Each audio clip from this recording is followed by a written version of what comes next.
Good evening. I'm Kate, the world's okayest pastor. It is Friday evening on September 12th, I think. Yes, it's September 12th. A lot has been going on in the world today, in the world this week in particular. It's the anniversary of 9/11. And then on Tuesday, we had two school shootings. One at a college in Utah where a young activist was murdered. Now, this activist is someone who I adamantly disagree with about his views on women, LGBTQIA plus community, policies that affect veterans, children, people with disabilities, the role of women in society, you name it, he and I disagreed on everything.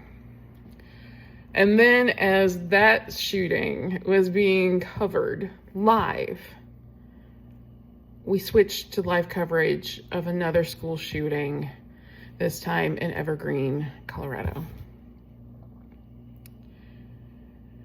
And instead of our world uniting together to, one, provide support and care for those who are devastated and hurt by these things, and then two, trying to find common sense solutions for how we can prevent these things from happening and honor those who have died,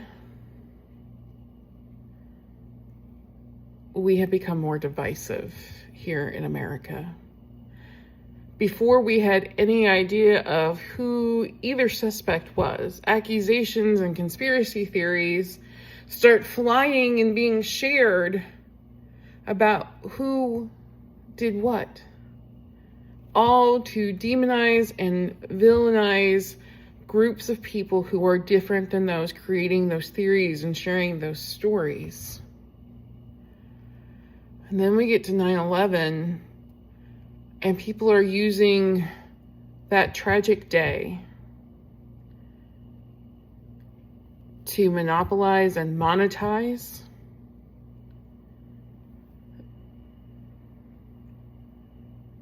my heart breaks. And so today, as it's my Friday tradition when I'm available, I went and was rallying with other people here in my community, sharing my thoughts and concerns for our society.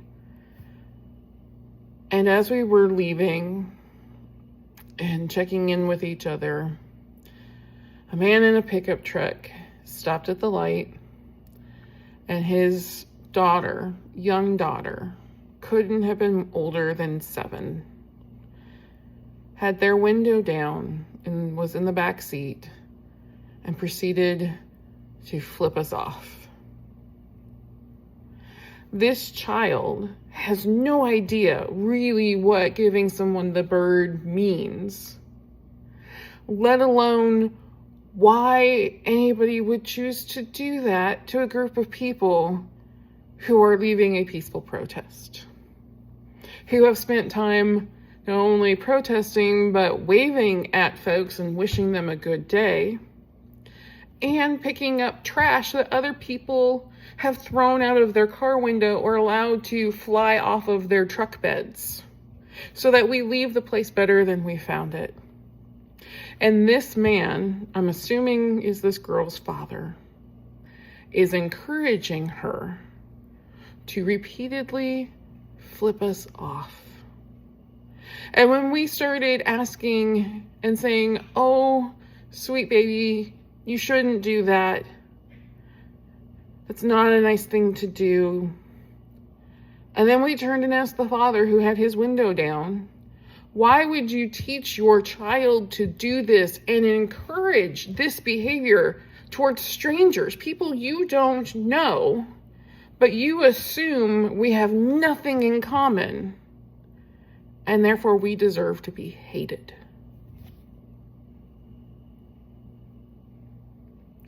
I worry about our society. I worry that this is how we choose to respond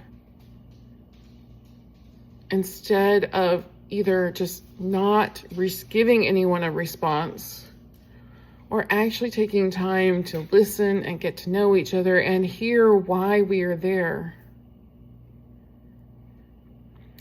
The group I protest with, we come from all across the city, all across the county, and we all have our own unique reasons why we come.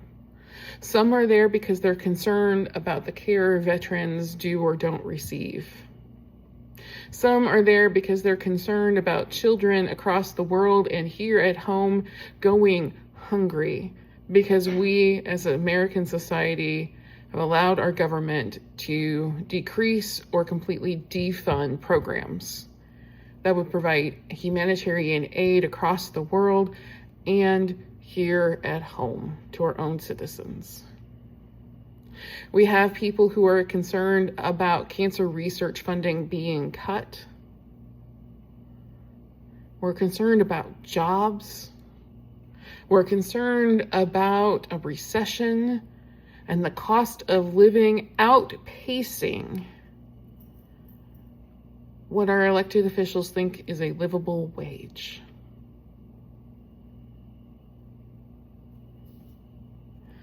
I wonder if we spent more time actually listening to each other and hearing each other's stories, would we find common ground? Throughout the Bible, the Christian Bible, we hear stories of people listening to God and hearing others share their dreams, their visions from God. People that did not agree listened to each other. And sometimes people turned their hearts so that they were no longer hardened. I wonder what would happen if we did the same today. I'm not going to pretend that we as American society will ever agree on everything. We won't. And that's okay. And that's part of the American experiment we have. But I wonder, what is that little girl going to grow up thinking is acceptable in how we treat each other? And who is worthy of love and dignity and respect? Because I believe everybody, even if I disagree with you, radically disagree with you, you are still created in the image of God.